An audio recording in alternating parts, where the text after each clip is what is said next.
America, Florida. Miami International Airport. May 11th, 1996. 11:30 a.m. 24-year-old Jay Smith is being dropped off by his good friend Scott Kleiman. Jay is on his way home to Montgomery, Alabama. Don't forget to say hi to your parents, okay? Tomorrow is Mother's Day, and his whole family are looking forward to seeing him, especially his mother Susan, who dotes on him. He is a wonderful child. I could not have asked for a better son. He is perfect in every way. Jay checks the board for his flight, ValueJet 592, due to leave at 1 o'clock. He's there in plenty of time because security is especially tight at the moment.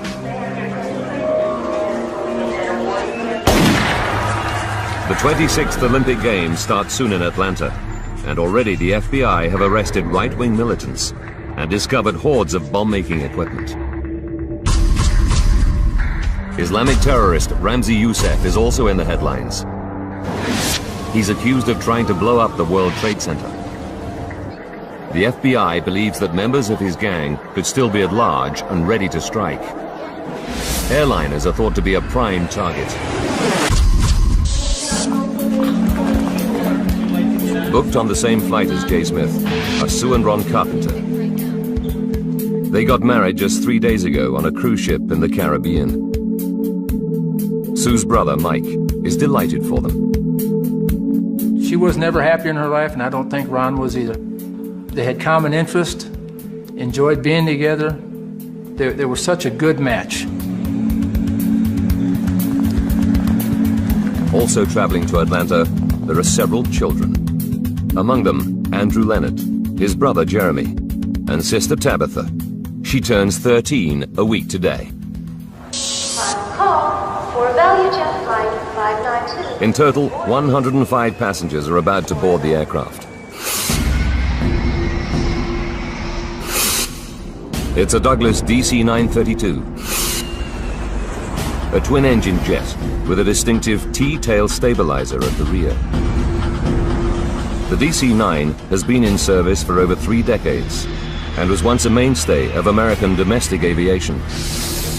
But its history is not without incident. Since 1966, 77 DC-9s have been lost, with more than 1,800 fatalities. Now 27 years old, this particular plane has clocked up over 68,000 hours in the air and is currently owned by the budget airline ValueJet. 1:25 p.m. Flight attendant Mandy Summers welcomes the passengers aboard. Her bubbly personality has earned her the nickname Mrs. ValueJet. She's only had the job for a few months, but she's hoping for promotion soon. She just knew it wasn't really where she wanted to be in her life. I guess she envisioned it as something more than it really was when she actually started. At the gate, ramp agents load the DC-9's forward cargo hold with passenger baggage, 23 kilos of US mail, and some aircraft parts, 3 tires, and several cardboard boxes labeled COMAT, short for company material.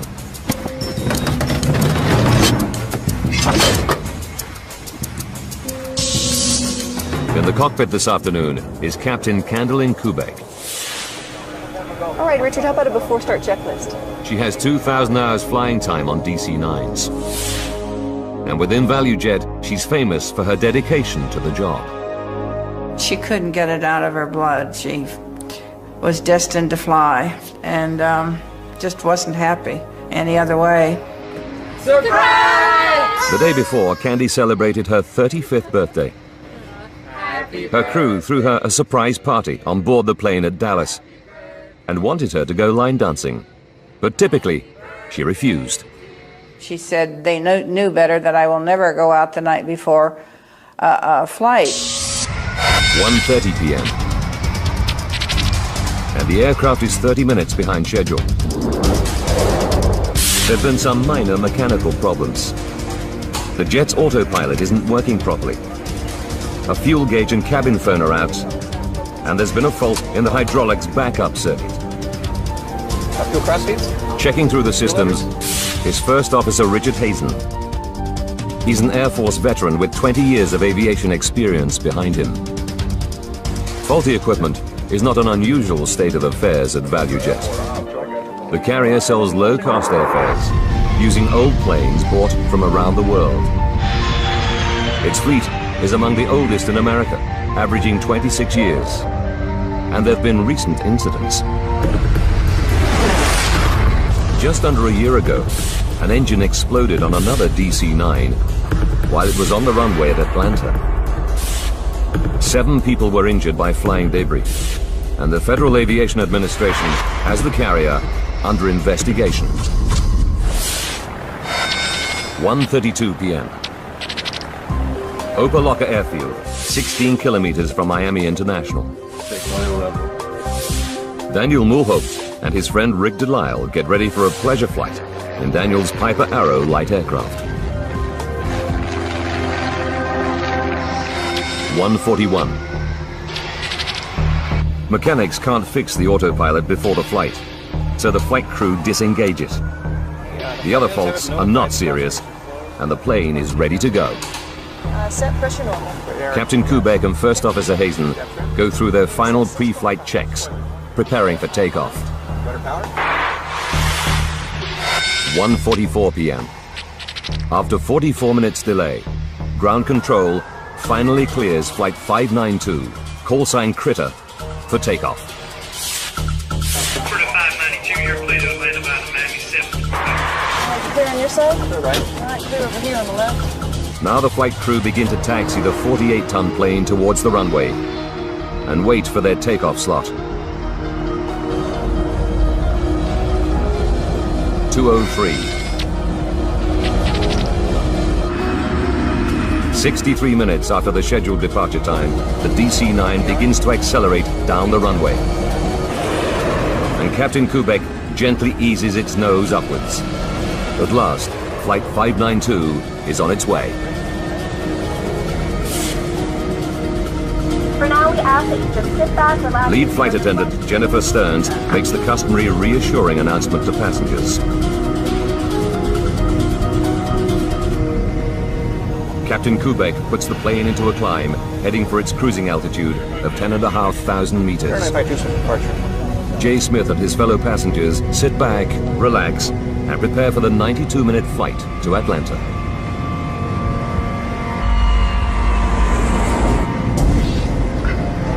But at 2:10 p.m., just minutes after takeoff, people start to smell smoke. Flight attendant Mandy Summers attempts to reassure the passengers.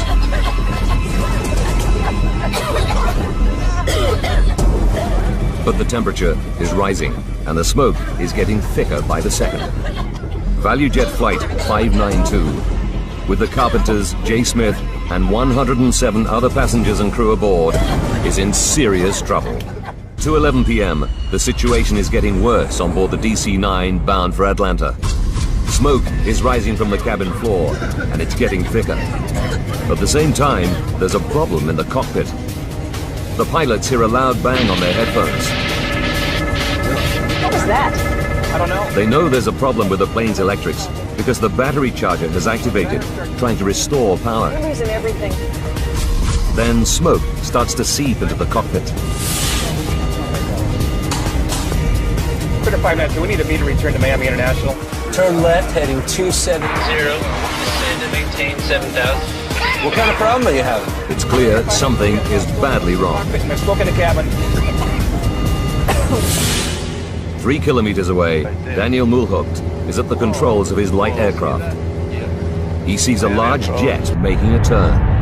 We're flying along, and around my 10 o'clock position, I saw an aircraft maneuvering along the canal.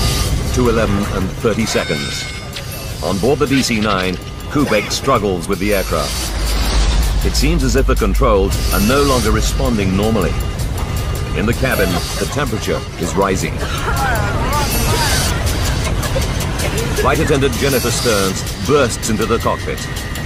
She's desperate to know why the pilots have not lowered the passengers' oxygen masks. We need oxygen. We can't get oxygen back there. Jen, we can't do it. Can't do the mask. The pilots refuse. They realize they're not going to make it back to Miami and desperately ask for the nearest airport instead. We need vectors to an immediate. And Critter 592, back to your nearest runway. From his position in the light aircraft, it's obvious to Daniel Mulhaupt there's a crisis unfolding before his eyes. This guy is out of control. 2:13 p.m. On the canal below, Chris Osceola is out fishing with his uncle Sam Nelson when he sees the DC-9. Hey Sam, look at this plane. The aircraft swoops just a few hundred meters over the two fishermen. I don't see flames, I don't see smoke, the landing gear's up. He's doing some odd maneuvers out here. 2:13 and 34 seconds. On board the stricken plane, the passengers and crew have passed out.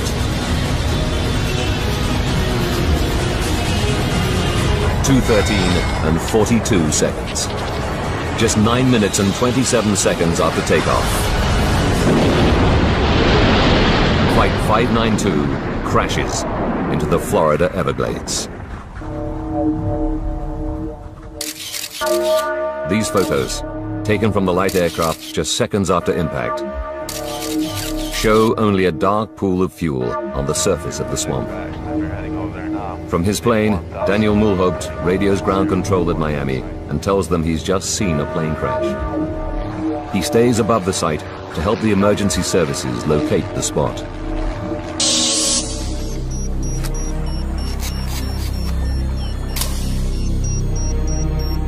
Fisherman Chris Osceola also takes a photo. When the two men climb to the top of a levee, everything is eerily quiet. The swamp has simply absorbed the 48-ton aircraft. And not to see anything at all or hear anything. I mean, it was just, you hear birds chirping, you know, but you could smell the jet fuel.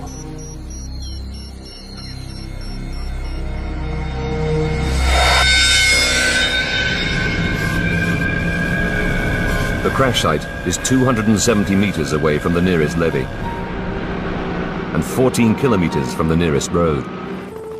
Rescuers can only reach it by airboat and helicopter. They're confronted by a horrifying scene. Sergeant Felix Jimenez from the Miami-Dade Police is one of the first to arrive. As we got closer to the crash site, I could determine that there was an aircraft that crashed, but it was all in very small pieces. Good evening. Well, if you've been with us through the afternoon, you know that there has been a terrible air crash just northwest of Miami International Airport. A ValueJet DC-9 with 109 passengers and crew bound for Atlanta went down in the Everglades at mid-afternoon. As the networks get hold of the story, searchers continue to look for survivors until the light fails. It's a hopeless task. We have not so far been able to find any victims, any survivors, any bodies. Within hours, the dreadful news begins to reach the relatives. Susan Smith discovers the terrible truth about her beloved son in a phone call. There was horrible screaming, and I realized that it was my daughter.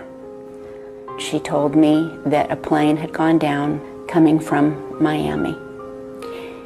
And at the moment she told me that, in my heart I knew that it was the plane that Jay was on. Jay Smith, on his way home for Mother's Day, has had his life cut short before it could really begin. At her home near Atlanta, Georgia, Captain Kubek's mother, Marilyn, also gets the dreadful call. I really threw myself on the floor and beat the floor in despair. This just can't be true. I'm having a dream, a nightmare. This is not real. Just one of the children to die, Tabitha Leonard is killed just a week before her 13th birthday. With despair come demands for an explanation. Why did Flight 592 plummet from the sky just minutes after takeoff? Why were two such experienced pilots unable to save the plane?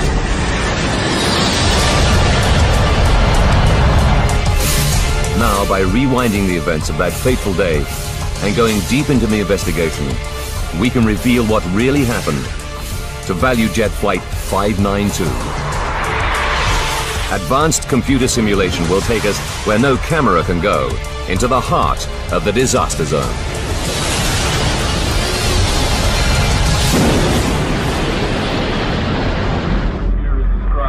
1,500 kilometers to the north, in Washington, D.C., National Transportation Safety Board expert Greg Feith watches the news from Miami.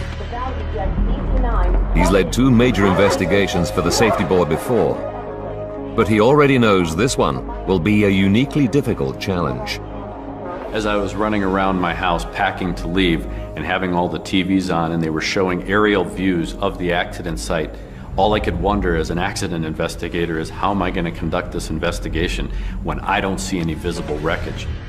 As Greg assembles the Safety Board's rapid response team, an NTSB official captures the scene with a home video camera.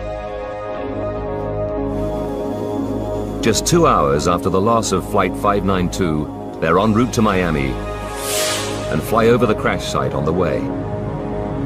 It's a sobering sight. Definitely not a lot of anything out here. With over 800 DC-9s in service, finding out just what happened is a matter of urgency. But with a crash site like this, Greg knows he'll have to build up a picture of what happened, piece by painstaking piece. All the information that you get, all the evidence that you develop is equal until such time is that the storyline, the facts support a particular storyline. The hole in the swamp is 40 meters long and 12 meters wide. Wearing special biohazard suits to protect them from spilt aviation fuel, searchers walk shoulder to shoulder, combing the murky water. But the swamp proves almost impossible to penetrate. Beneath the water lies a thick layer of matted vegetation. Sawgrass cuts and tangles the searchers as they try to move forward.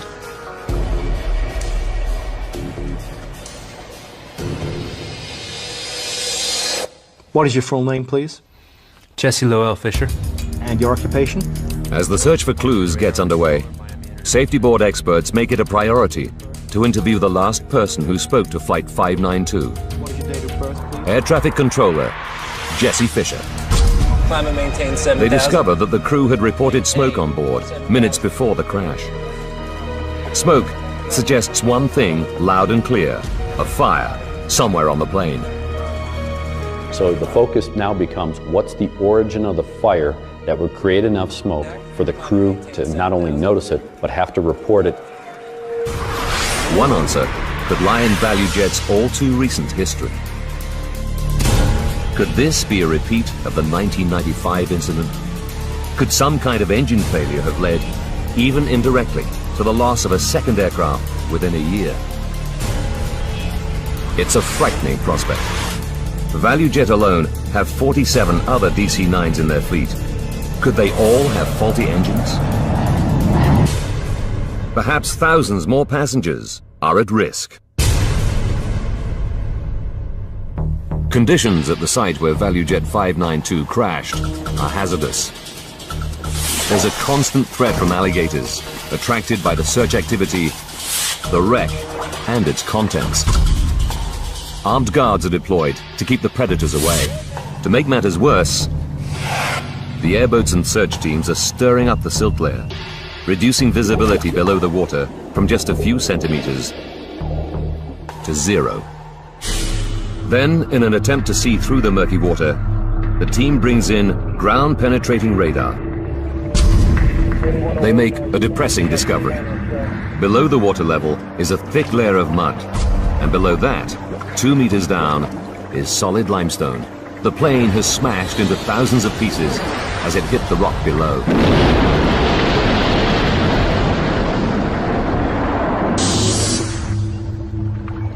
The team starts to piece together all the recovered debris at nearby Kendall Tamiami Airport, where Safety Board specialists will examine it closely. But early analysis of the engine wreckage offers little hope of an easy answer. Plane debris, sawgrass and swamp mud have become buried deep in the engine casings. Greg Feith knows that this is only likely to happen if they were working normally on impact. While he can't rule out some sort of engine malfunction, it's looking less likely as the cause of the crash. Solving the mystery will require all the experience the NTSB have to offer. So senior board members like John Golia, a DC-9 expert, are drafted in. Even for him, the huge loss of life is hard to accept. You still feel the pressure on your emotions, knowing that 110 people have died right in this area where you're working, where you're recovering pieces. And it does eat on you. For all the investigators, the search for clues is a grim task. Every time I went out to the accident site, knowing that there were a lot of children on this flight, and you see the remnants, it was very emotionally, it's very heart-tugging. It was very, very difficult every single day. Gradually, the relatives and public learn the full horror of the tragedy. When you go through something like this, you would give anything to have those people back in your life. I can remember seeing those images of the crash, and it tore me apart. I tried not to cry in front of my mother. I would go in the shower at night and just sob. Slowly, sections of the DC-9 begin to take shape on the floor of a hangar. The investigators painstakingly recover, decontaminate, and identify thousands of pieces. There are two parts that would help the investigation more than any other: the flight data and cockpit voice recorders. But the black boxes, as they're often called, remain stubbornly hidden in the swamp. Without them, it would have made the investigative process very difficult because they were going to provide us with a lot of information. The team carry on regardless and find that even without the black boxes, the wreckage in the hangar does begin to yield useful information. Metal seat frames have melted. Carpets and fuselage coverings have burned intensely. It becomes clear that the smoke that First Officer Hazen reported has indeed come from a devastating fire, one hot enough to melt aluminium. They estimate temperatures in the cabin area must have reached at least 815 degrees Celsius. But even for DC-9 expert John Golia, the source of such an inferno is a mystery. We knew that there was an intense fire. What that meant, how that happened, was eluding us. Then, as one of the police teams fans out across the muddy pools of swamp water, an officer steps on something solid. A moment captured on camera. It's the FDR, or Flight Data Recorder, a major find. Damn, we got a box. If the box survived the crash intact, it'll provide the team with key technical data from the flight, including airspeed, altitude, and the plane's movements in the air. Crucially, it'll tell them whether the plane's engines failed. But when technicians and officials at NTSB headquarters in Washington get their first look at the flight data recorder, they're not optimistic. This flight data recorder took a severe hit, and when we first saw it in the laboratory, we had great concern that we were not going to get the data off of it. While they wait, the NTSB team consider a new, sinister option. The fire was so sudden and the loss of control so complete that a bomb has to be a possibility. Will the United States have to tell the world that terrorists are active in the southern states? Greg Feith must find the secrets to the crash of Flight 592. What could have happened to an ordinary DC-9 on a routine flight to Atlanta? Might this vast swamp be the scene of a crime? One of the things that we need to identify is whether this is a pure accident or an intentional act. If it's an intentional act, that means it's criminal. Islamic extremist Ramzi Youssef is awaiting trial for the first bombing of the World Trade Center and plotting to blow up American planes. But although Youssef is no longer at large, other terrorist cells continue to present a threat. In this period of time, we also had a new element to be concerned with, and that was the continual intelligence briefings that we had been receiving about threats to aviation in the United States. Robert Starr, leader of a group calling itself the Militia at Large of the Republic of Georgia, was arrested 2 weeks ago. Seized as part of the operation were dozens of pipe bomb components. With the Olympics so close, a major airline bombing would be just the type of attack needed to spread fear and anxiety at the Games. Working closely with FBI agents at the scene, investigators send samples of debris from the crash crater to an FBI lab. There, they'll be analyzed for traces of explosives. It's a tense time for the investigators, but then comes a major step forward. After hours of delicate work, the NTSB's analysts have managed to extract the data from the damaged flight data recorder. The evidence is stark. The aircraft seems to have been suffering multiple mechanical and electrical failures for over 2 minutes. Even the FDR itself seems to have failed about 55 seconds before impact. But the safety board can now finally rule out engine failure as the cause of the disaster. The performance data on the FDR showed us that the engines were running. So far, they know there was a fast-burning and very hot fire, and that the engines seem to have been functioning on impact. But they have little else to go on. There are still many mysteries about Flight 592. If only they can find the second black box, the vitally important cockpit voice recorder, they might find the missing clues they so desperately need. The flight data recorder won't tell us what was actually happening in the airplane. The cockpit voice recorder could give us a clue as to what the origin of the fire was, because the crew would have been talking about the things that were taking place. As the salvage teams continue to search the swamp, the investigators look for clues elsewhere. They know that ValueJet is under investigation over its poor safety and maintenance record. There were problems with this ValueJet operation virtually every week before the accident. There was a real concern that was ValueJet shorting on maintenance. Were they doing things in the interest of money rather than safety? That was a very big concern throughout the process of this accident investigation. Greg and his team examine the plane's recent fault history. Can they find the answer to the crash here?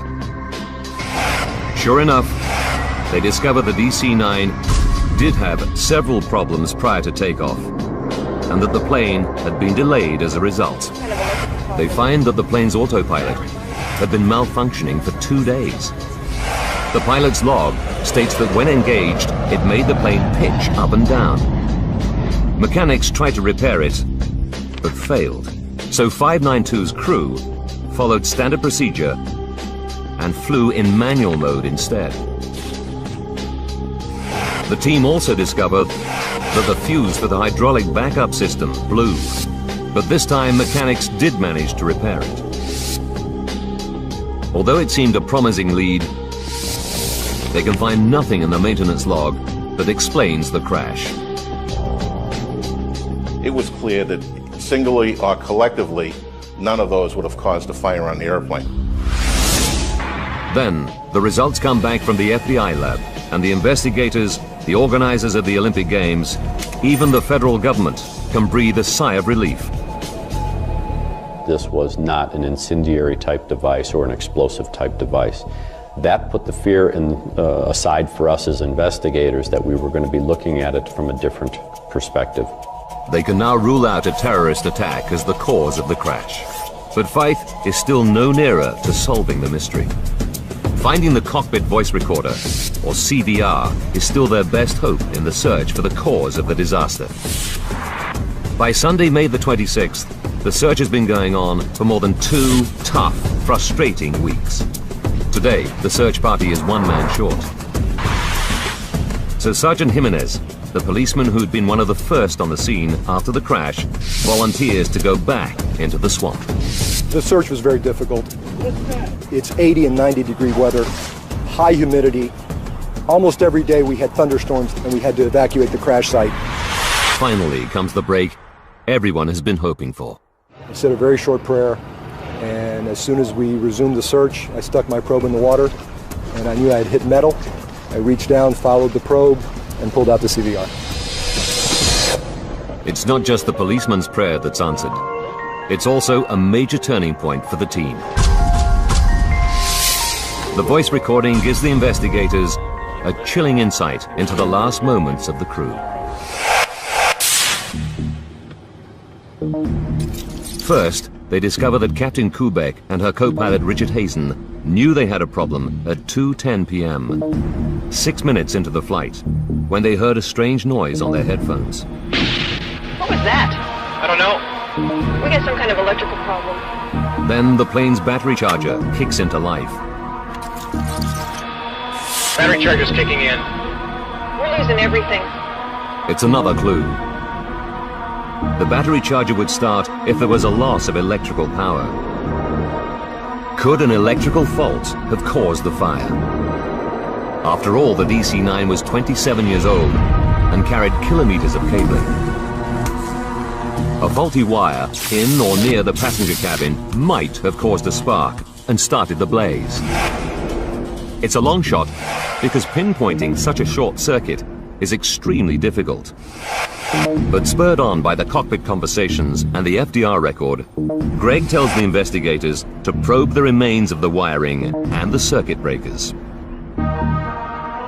Much of the wiring has been badly damaged or completely destroyed. The rest is in bits on the hangar floor. But for the team, there could still be clues to be had. Because it's broken in 10 places, that doesn't mean it's not going to tell you a story. Every one of those pieces, when you decide to look at them, has a story to tell. But try as they might, they can't find any evidence for a short circuit. It's another dead end. Once more, they return to the cockpit voice recorder. We need oxygen. We can't get oxygen back there. Nearly 3 minutes before the crash, flight attendant Jennifer Stearns opens the cockpit door. It's clear that the passengers in the cabin are the first to be overcome by smoke. To fight, this places the fire somewhere behind the pilots. The investigators at Kendall Tamiami concentrate on the area around the jet's passenger cabin. What they discover is shocking. The fire was so intense here that the floor has literally melted away.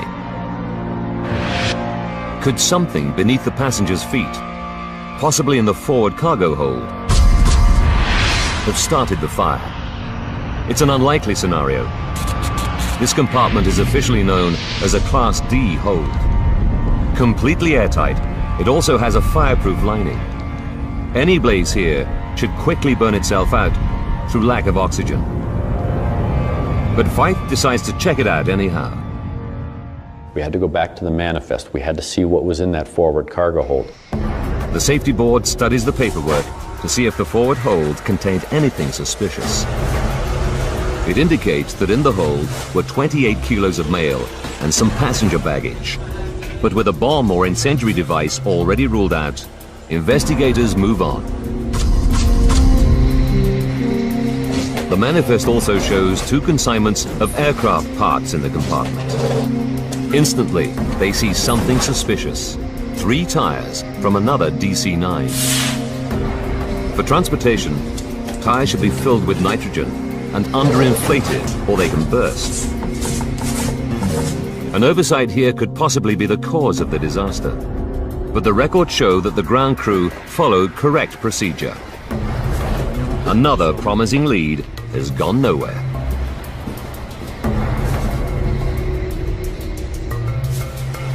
The shipping ticket also lists 5 cardboard boxes full of parts labeled oxygen canisters loaded in the hold.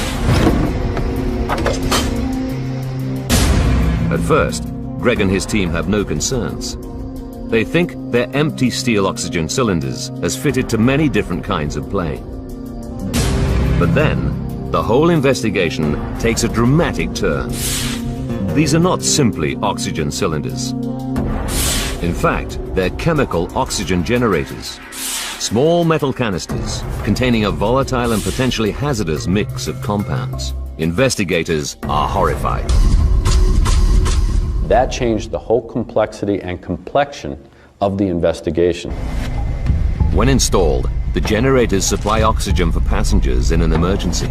They're attached to a face mask with a thin rope that connects to a firing pin. If passengers pull down on the masks, the pin is released, starting a chemical reaction which produces oxygen. During use, the generator's surface temperature can reach 260 degrees Celsius. Could the spare generators housed in the hold have somehow activated and burst into flames? There's just one problem with this theory. The shipping ticket lists all the generators as empty, so they couldn't have been hazardous. Or could they? Investigators interview staff from ValueJet's maintenance company, Sabertech, based in Miami.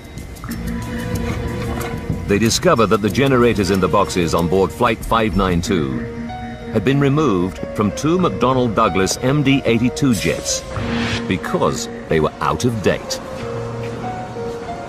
The rules for disposal are clear. They should either be activated and disposed of properly, or made safe by fitting small safety caps over the firing mechanism.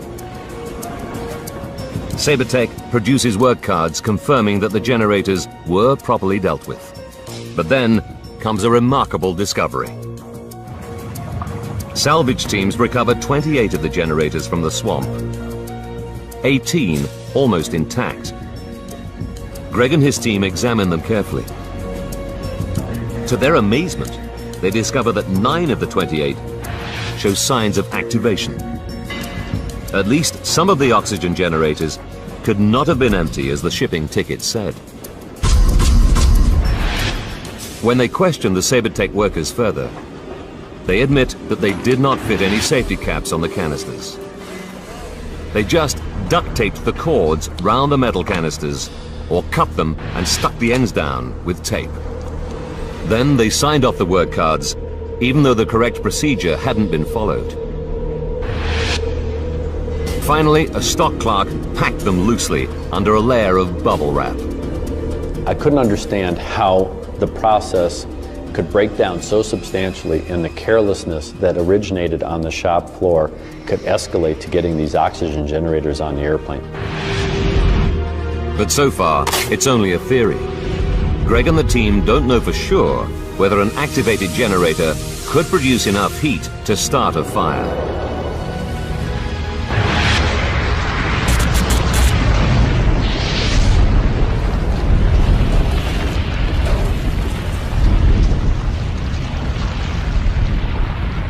At this point in time, nobody really had a good understanding of what happens when these oxygen generators start producing oxygen.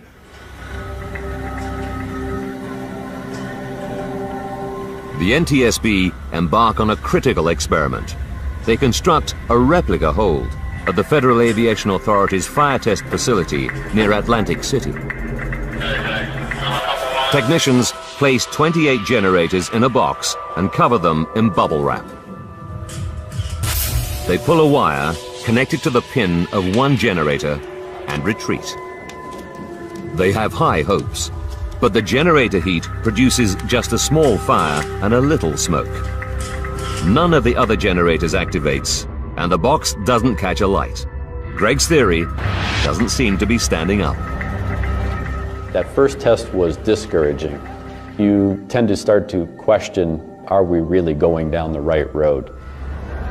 With the public, the airline industry, and friends and families of 110 people pressing for answers, the NTSB are facing a crisis. The mystery of what downed ValueJet 592 is proving a tough nut to crack. Early results from the fire test facility suggest that the chemical oxygen generators simply don't create enough heat to start a fire. Greg and the team have to try again. They have no alternative. They repeat the test, but this time they copy the conditions in the hold more accurately. They use more generators, baggage, and an airplane tire. This time, the fire takes hold in just a few minutes. After 10 minutes, the roof of the test hold is at 1,100 degrees Celsius. A minute later, it's climbed another 430 degrees. 30 seconds more, and the temperature is too high to be measured accurately by the lab equipment. Then, after 16 minutes, comes a noise that provides the last clue. The tire in the recreation of the hold has burst. The oxygen generators did have the capacity to start and sustain a fire. You have 144 little blowtorches in essence, and the intensity of the heat escalated from what we found in post-accident testing to over 3,000 degrees. Investigators now know the critical chain of events that led to the crash of Flight 592. They know why a fire started on board the plane, what fueled it, and why the pilots lost control of the aircraft, leaving everyone on board seconds from disaster.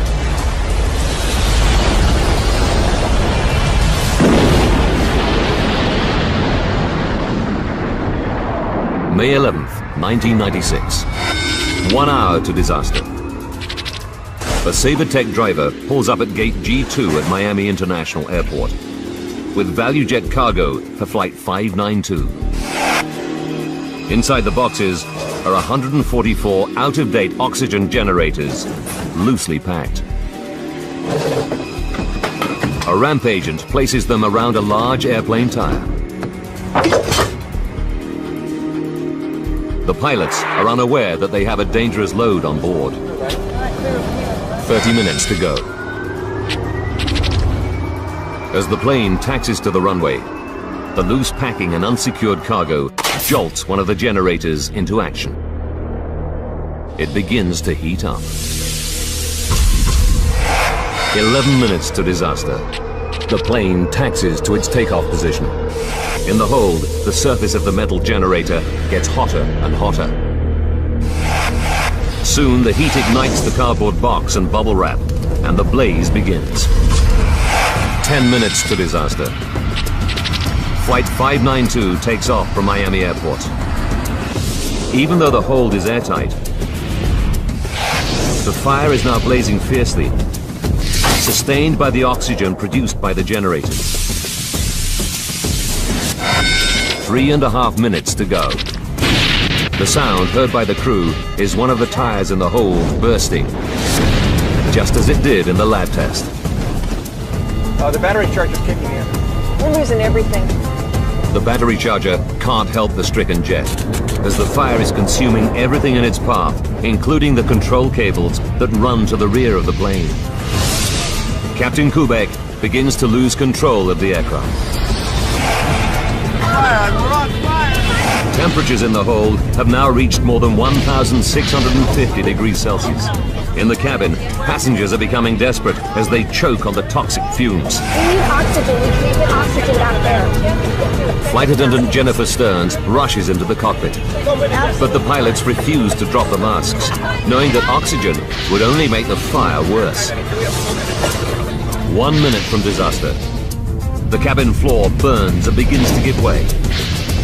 7 seconds to disaster. Now no one is in control of the plane. The crew are probably unconscious, overcome by toxic fumes given off by the aircraft's interior fittings.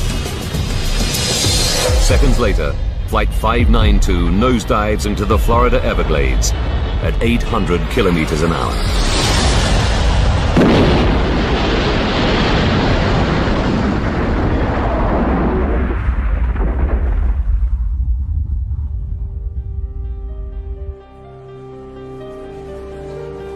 Nearly 3 months after the crash, relatives hold a mass funeral for 48 of the victims, whose remains are interred together.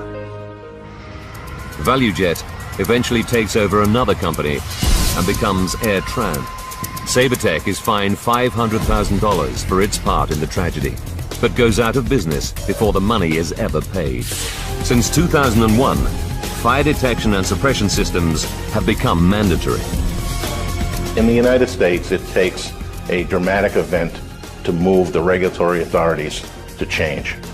And in this case, it took the loss of 110 people